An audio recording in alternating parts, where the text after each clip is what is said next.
Praise the lord. ఈరోజు మళ్ళీ మేము 2 నెలల తర్వాత కలర్ టెంపుల్‌కి అయితే వచ్చాం. ఈరోజైతే చాలా ట్రాఫిక్ ఉంది. మరి ఎందుకో తెలీదు. ఇదైతే ఎంట్రన్స్ అండి. ఎంట్రన్స్ దగ్గర చెరువు ఉండి, చెరువు దగ్గర వాటర్ వస్తాయి. ఇది కలర్ టెంపుల్ చర్చ్ అండి. ఇదైతే చెప్పులు పెట్టుకునే స్టాండ్‌లు అండి ఇవి. మేము వెళ్ళేసరికైతే పాటలైతే స్టార్ట్ అయ్యాయి.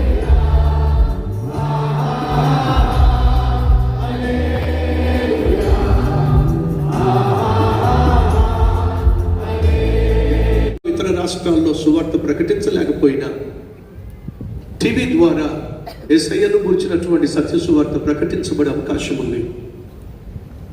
ఆ అవకాశాన్ని సహోదరుడు సద్వినియోగపరచుకొని ఒకసారి కాదు, 2 సార్లు కాదు, 130 అన్నిటికంటే ముఖ్యముగా నీ హృదయము భద్రముగా కాపాడుకున్నావు. హృదయాన్ని భద్రముగా కాపాడు. పాస్టర్ గారు అయితే అక్కడ డిస్ప్లే ఓపెన్ అవుతుంది కదండి, అక్కడ నుండి అయితే వస్తారు. నాకు తెలిసి ఈ చర్చ్ ఆ డిస్ప్లే వెనకాలదే ఈ హౌస్కి కనెక్ట్ అయ్యి ఉంటుంది అనుకుంటున్నాను నేనైతేని.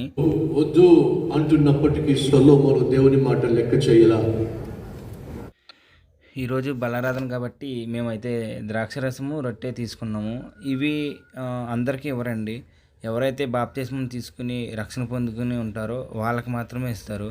ఇవైతే చిన్న చిన్న డబ్బాల్లో పెట్టి ఇస్తారండి ఇవి. ప్రార్థన అయితే అయిపోయిందండి. ప్రార్థన అయిపోయాక మేమైతే బయటకు వెళ్ళిపోయాక చెప్పుల స్టాండ్ దగ్గరికి అయితే వెళ్ళాం చెప్పులు తీసుకోవడానికి. వాళ్ళు మనం ముందు చెప్పులు పెట్టినప్పుడు చిన్న కాయిన్ ఇస్తారు. ఆ కాయిన్ మీద నెంబర్ అయితే ఉంటుంది. ఆ నెంబర్ బట్టి మన చెప్పులు ఎక్కడ ఉన్నాయని తీసిస్తారు. ఇక్కడైతే చిన్న పార్క్ టైప్లో ఉంటుందండి. ఆ పార్క్లో మనకి ఇండియన్ ఫ్లాగ్ కనిపిస్తుంది. తర్వాత ఇక్కడైతే లైను ఉంది కదండి, ఇదైతే భోజనానికి వెళ్ళే లైన్ అండి ఇది.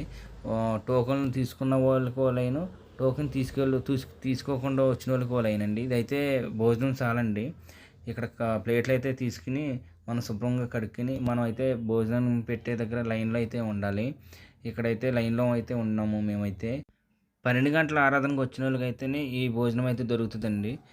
ప్రతి ఆదివారం ఇట్లా పెడతారండి. వైట్ రైస్, సాంబారు, పచ్చడి, వేరే కర్రీ ఏదైనా పెడతారండి. క్రిస్మస్కి అయితే బిర్యానీ విత్ చికెన్ కర్రీతో పెడతారు. ఈ హాల్ వచ్చేసి బెత్లెహేమ్ హాల్ అంటారు. మెయిన్ హాల్ ఒకవేళ ఫుల్ అయిపోతే ఇక్కడైతే వస్తారన్నమాట. ఇక్కడైతే స్క్రీన్లో చూడాలి. నా వెనకాలైతే ఇండియన్ ఫ్లాగ్ అయితే రెపరెపలాడుతుంది. ఇదైతే బయట అన్నమాట. ఓకే ఫ్రెండ్స్, నచ్చింది అనుకుంటున్నాను. Please subscribe.